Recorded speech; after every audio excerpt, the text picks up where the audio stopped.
کیونکہ ہم گناہگار ہیں. ہمارے بدن جب پیدا ہوتے ہیں اس میں روح جب خدا کریٹ کرتا ہے پیدا کرتا ہے تو وہ جسم کے ساتھ جب ملتی ہے تو وہ بھی گناہگار ناپاک ہو جاتی ہے، روح بھی ڈیڈ ہو جاتی ہے.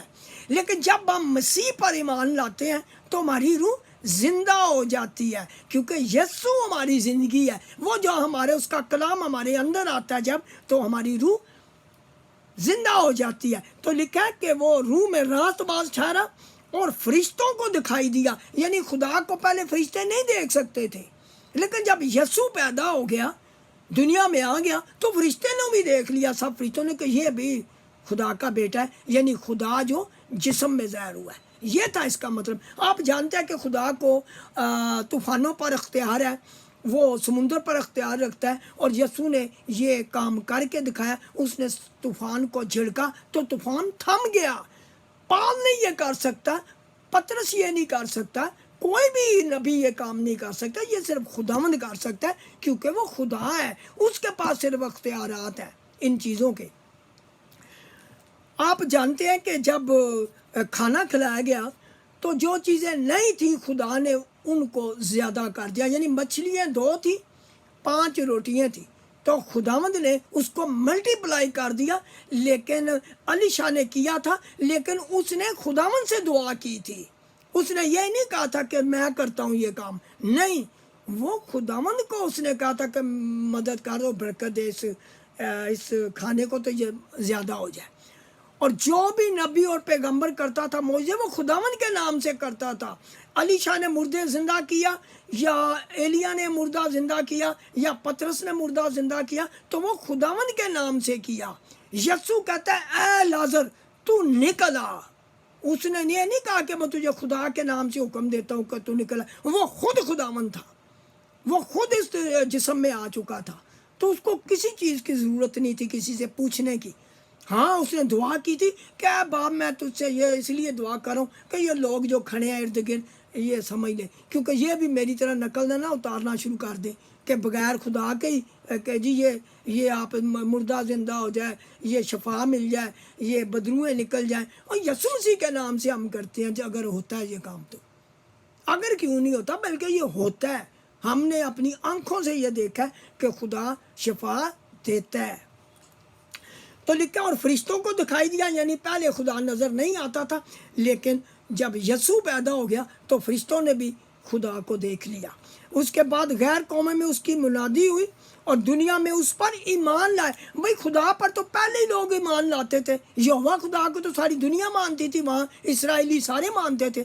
لیکن جب وہ یسوع پر ایمان لاتے ہیں تو پھر ان کا ایمان مکمل ہوتا ہے، پھر وہ نجات پاتے ہیں.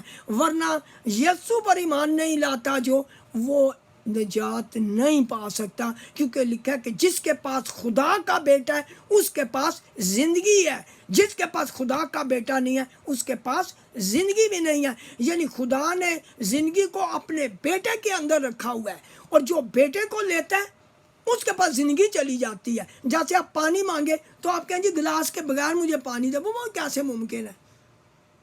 پانی تو آپ پئیں گے ایسے کر کے، لیکن نہیں بات بنے گی، نلکے کے نیچے منہ لگا لیں. لیکن جب آپ پانی لیتے ہو تو گلاس آپ کو چاہیے، ایک ویسل چاہیے.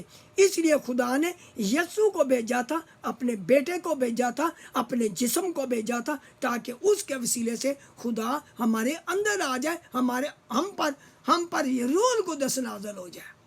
کیونکہ جو روح القدس ہے وہ یسوع کا روح ہے، وہ مسیح کا روح ہے. جو مسیح کے اندر روح تھا وہی ہمیں ملتا ہے. جس نے قربانی دی تھی وہ فضل کا روح ہے، وہ ہمیں ملتا ہے. کیونکہ پہلے خدا کا روح نبیوں کے اندر وقتی طور سے آ کے کلام دے کے ویژن دے کے تو چلا جاتا تھا.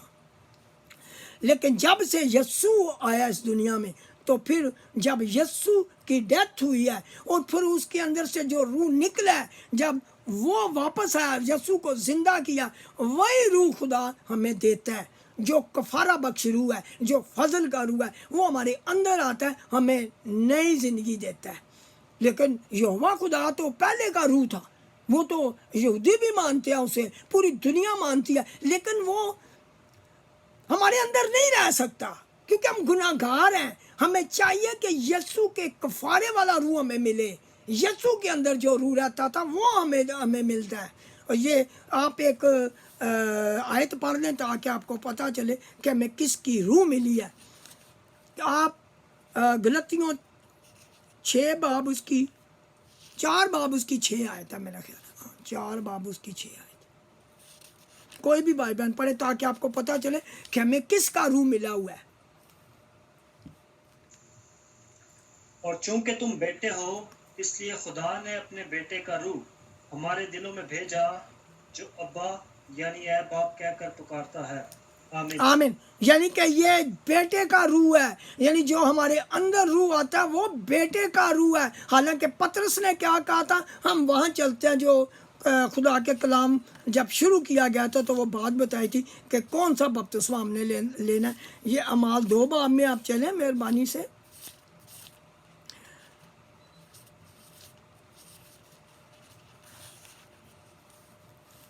یہ 38 اور 39 مکمل طور سے خدا نے یہاں بتایا پتر رسول کے وسیلے سے, جس نے چابیاں جو پہلا چرچ ہی بنایا گیا تھا. خدا کی باتیں یہاں سے شروع ہوتی ہے. جو کنجیاں دی گئی تھے کہ آسمان کی کنجیاں میں خدا آسمان کے بادشاہی کی کنجیاں میں تمہیں دوں گا. وہ آسمان والی کنجیاں نہیں ہیں وہ اوپر آسمان پر, یہ نیچے والی بات ہو رہی ہے جہاں چرچ شروع ہوا تھا, جہاں خدا کی بادشاہی کا جو یسوع نے کہا تھا کہ توبہ کرو کہ خدا کی بادشاہی نزدیک آ گیا. یہ یہاں بات ختم ہوئی تھی, یعنی کہ خدا کی بادشاہت کا شروع ہوا تھا. 38 آیت ہے اعمال 2 باب 38 اور 39 آیت.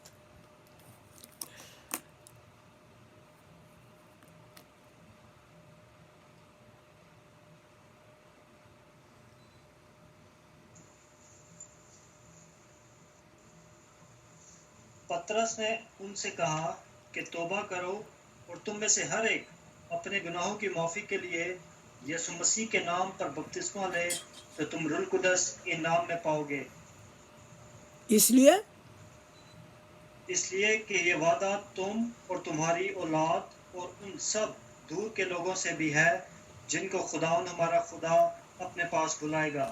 آمین. آمین. یعنی کہ یہاں خداوند نے یہ کہا تھا پطرس رسول کے وسیلے سے جو روح القدس سے بھرا ہوا تھا, یسوع کے روح سے بھرا ہوا تھا, کیونکہ وہ غیر زبانیں بولتا تھا اور باقاعدہ معجزات ہو رہے تھے پطرس رسول کے وسیلے سے. بعد میں بہت معجزات ہوئے.